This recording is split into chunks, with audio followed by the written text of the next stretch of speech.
Do you think that your anger has come from the outside in and now you want to let it out again? Are you sure that the anger is coming from the outside? That is a counter question.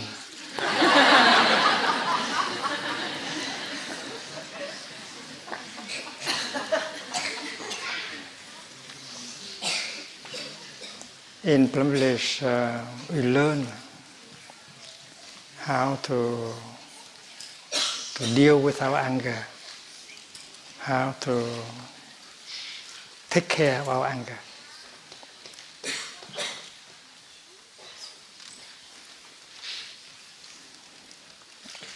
Anger is not something pleasant. It's like the mud.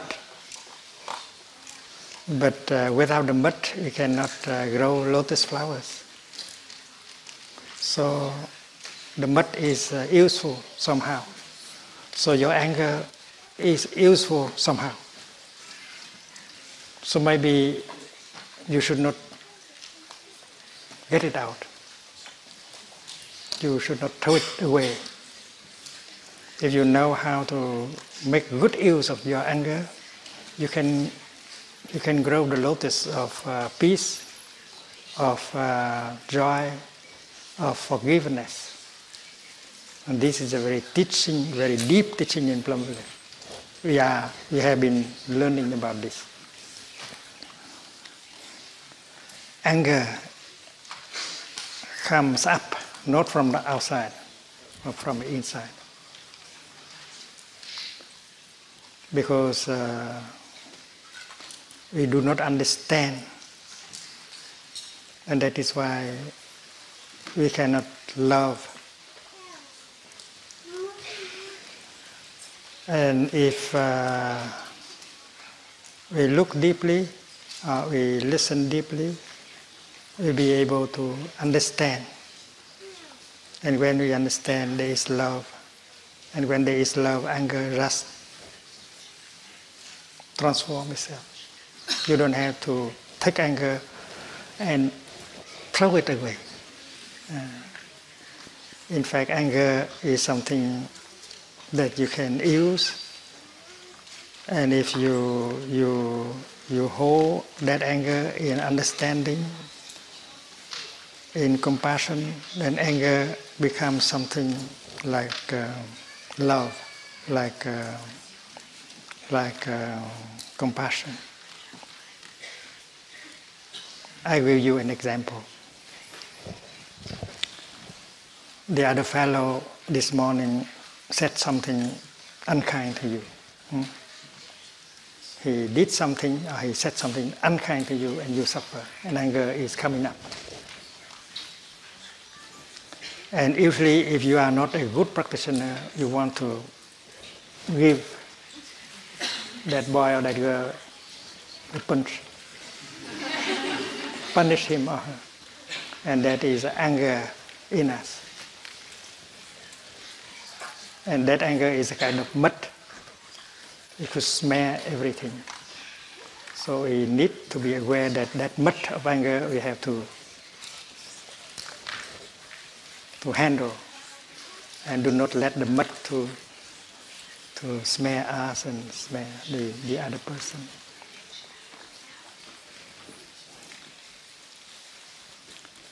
So you might like to breathe in calmly, mindfully, and look at that boy or girl.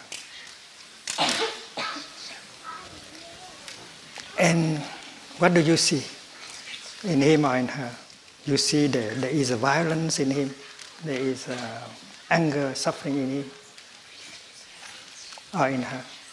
If that boy or girl is happy, he would not have said something mean like that.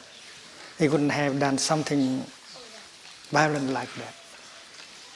But he did not have the happiness. He does not have the happiness in him. That is why he suffer. And when he suffer like that, he want to get his suffering out by saying something mean to you or doing something unkind to you, and he thinks that by doing so he will suffer less. That's not very intelligent. So when you look and you see that boy is unhappy, there is anger, violence in him, and he does not know how to handle the violence in him, the unhappiness in him. That is why he suffers. And when he suffers like that, it's natural that he makes people around him suffer. So when you see the anger in him or in her, and you understand that anger, you are no longer angry at him. Poor boy, poor little boy, poor little girl, they suffer. I don't want to punish him, to make him suffer more. I want to make him suffer less. And you smile to him. You said, dear friend, I know that you suffer. I'm not angry at you, even if you have said something like that to me, even if you have done something like that to me, because you suffer a lot. So I don't blame you. I'm not angry at you. I'm breathing in and out. I understand you. That is why I'm not angry at you. I do not suffer. So you are a good practitioner. And he will be amazed. Other people will react differently. They will hit him or tell him something very mean. But you are not doing like that. You are reacting in a very different way, with tenderness, loving kindness, smile. And he will be amazed. And one day he will ask you, how can you do that? When someone said something very brutal, very mean, and does something very violent like that, and you still keep your calm, your peace. How? And then you tell him, you tell her how you have come to Plum Village and learn that kind of mindful breathing and recognize the anger and recognize anger in you and in that person. So we come here as very young people, and we learn these wonderful things. And you might be able to share that with your friends when you go back to school. That is also a good question.